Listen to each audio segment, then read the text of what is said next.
Thank you so much for joining in the conversation, Maura. Such a pleasure, Mariah, to be here with you today. Thank you. Thank you. So it's actually a really special day for you guys as well, isn't it? Yeah, it's our 7-year wedding anniversary today. So thank you for sitting down with me to chat about your personal journey with yoga and how yoga actually led you guys to find one another as well on a really special day. We found each other, was in 2012? 2012, very end of 2012. My first trip in India, Mysore. And after my first month, I think I was there, so I met Youngblood in a cafe. We were in a French cafe. But he was at the end of his trip, so I left first. we were together only 1 month together.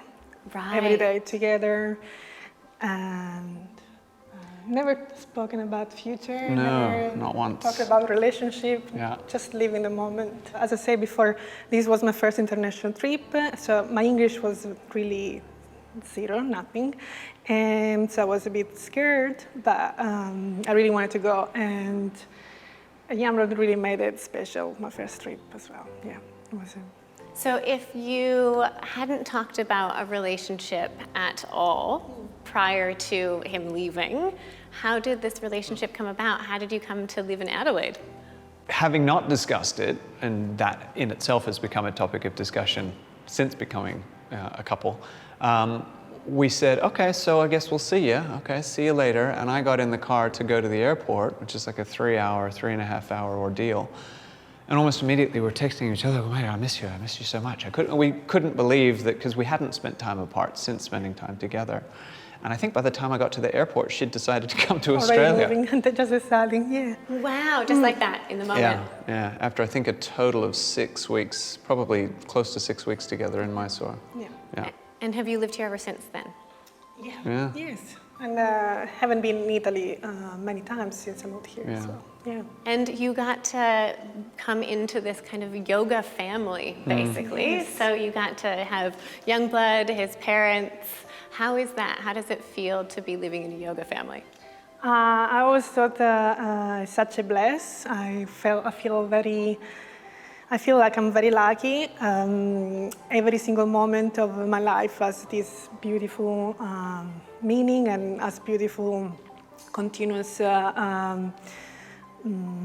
talking about it, special things for me at least, because this is my life and everything's connected with the yoga and health and lifestyle, and sort of making my life every day more special, more happy, yeah.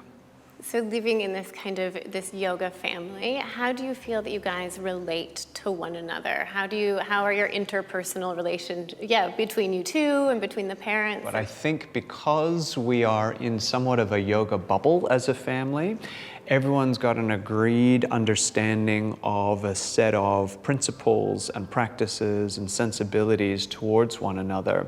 You know, sometimes in a family, one person will go off in one direction and another in another direction, and there's not always a direct connection, or you don't share as much as you continue on your separate journeys, don't share as much in common, whereas I think all four of us have so many commonalities between us that it's easier. I wanted to say as well, in relationship to, your relationship, how have you guys kind of evolved together or progressed together along the path of yoga in the last 8 years?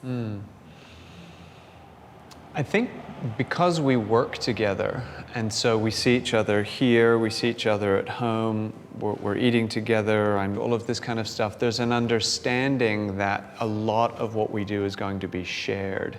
So we still do some things on our own, but we spend a lot of time together. And because of that, it reminds me a lot of India, in that it's a very densely packed country with a culture that allows for that ease and flow. So just as an example, the traffic.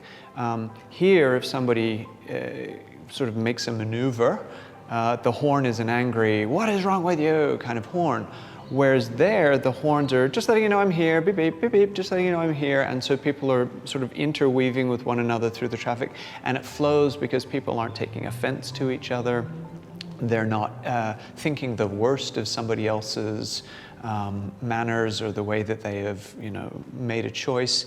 And I think it's somewhat similar for us, is that we're always assuming the best in the other person's actions rather than thinking, why did they do that? What was wrong with that? And it's so easy to just reframe that understanding so that we are, much like the traffic, moving in and around one another. We've got a good rhythm, I think, going with one another, and there's a lot of respect. So everything, I suppose, is serving this common goal of union, which is what yoga means. It's union. I think also the big change for me being with you, or also yoga helped to learn how to listen or to connect more.